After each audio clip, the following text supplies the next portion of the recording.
Un très sérieux revers pour la marine russe en Ukraine. Son navire amiral en mer Noire, le croiseur lanceur de missiles Moskva, a été détruit et a coulé. Les Ukrainiens affirment avoir frappé le bateau avec leurs missiles de croisière, mais Moscou, ce jeudi après-midi, parlait d'explosion à bord et d'un incendie. On apprenait de sources américaines ce jeudi soir que la flotte russe avait quitté le nord de la mer Noire pour le sud. Dans la région russe de Bryansk, à la frontière avec l'Ukraine, la Russie accuse l'Ukraine d'avoir envoyé des hélicoptères pour bombarder des villages russes, ce que Kiev a formellement démenti.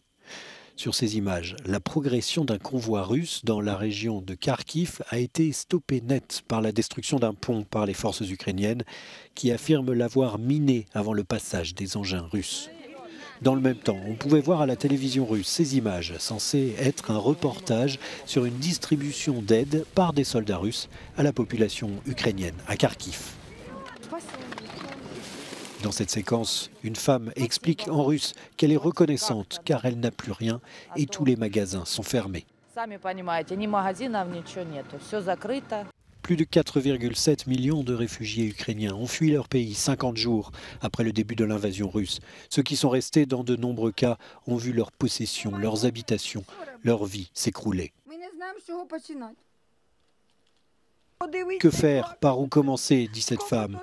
Il n'y a rien d'autre à faire que de regarder et de pleurer. Tant de travail a été gaspillé.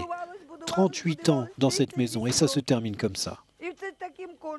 30 Ukrainiens ont été libérés jeudi dans un nouvel échange de prisonniers avec la Russie, a annoncé Kiev, et les évacuations de civils ont repris via 9 couloirs humanitaires, notamment à Mariupol, après une journée de suspension des évacuations due selon Kiev à des violations russes du cessez-le-feu.